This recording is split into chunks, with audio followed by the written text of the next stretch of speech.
Chapter 2.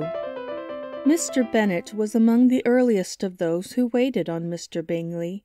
He had always intended to visit him, though to the last always assuring his wife that he should not go. Until the evening after the visit was paid, she had no knowledge of it. It was then disclosed in the following manner. Observing his second daughter employed in trimming a hat, he suddenly addressed her with, "I hope Mr. Bingley will like it, Lizzie." "We are not to know what Mr. Bingley likes," said her mother resentfully, "since we are not to visit." "But you forget, mamma," said Elizabeth, "that we shall meet him at the assemblies, and that Mrs. Long has promised to introduce him." "I do not believe Mrs. Long will do any such thing. She has 2 nieces of her own. She is a selfish, hypocritical woman, and I have no opinion of her." "No more have I," said Mr. Bennet, "and I am glad to find that you do not depend on her serving you." Mrs. Bennet deigned not to make any reply, but, unable to contain herself, began scolding one of her daughters. "Don't keep coughing so, Kitty, for heaven's sake. Have a little compassion on my nerves. You'll tear them to pieces." "Kitty has no discretion in her coughs," said her father. "She times them ill." "I do not cough for my own amusement," replied Kitty fretfully. "When is your next ball to be, Lizzie?" "Tomorrow fortnight." "Aye, so it is," cried her mother, "and Mrs. Long does not come back till the day before, so it will be impossible for her to introduce him, for she will not know him herself." "Then, my dear, you may have the advantage of your friend, and introduce Mr. Bingley to her." "Impossible, Mr. Bennet, impossible, when I am not acquainted with him myself. How can you be so teasing?"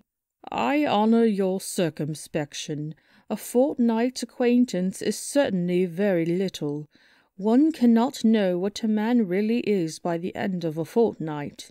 But if we do not venture, somebody else will, and after all, Mrs. Long and her nieces must stand their chance, and therefore, as she will think it an act of kindness, if you decline the office, I will take it on myself." The girls stared at their father.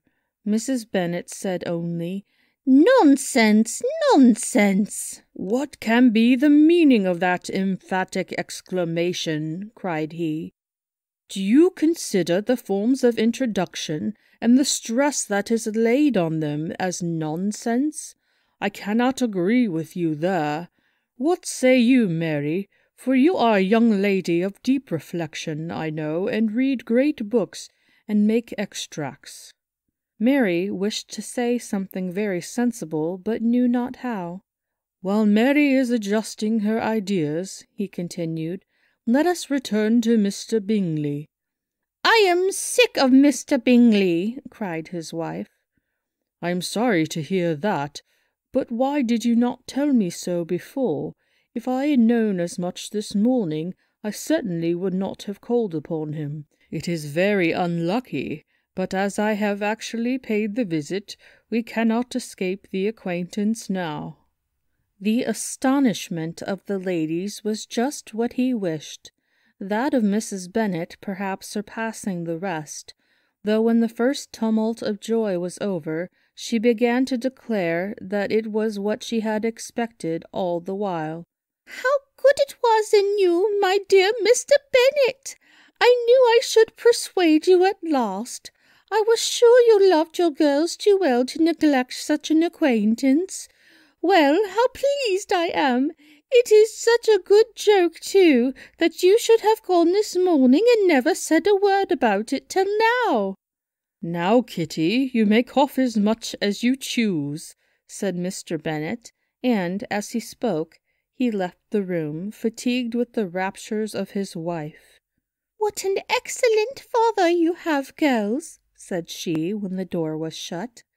"I do not know how you will ever make him amend for his kindness, or me either, for that matter. At our time of life it is not so pleasant, I can tell you, to be making new acquaintances every day, but for your sakes we would do anything. Lydia, my love, though you are the youngest, I dare say Mr. Bingley will dance with you at the next ball." "Oh," said Lydia stoutly, "I am not afraid, for though I am the youngest, I'm the tallest." The rest of the evening was spent in conjecturing how soon he would return Mr. Bennet's visit, and determining when they should ask him to dinner.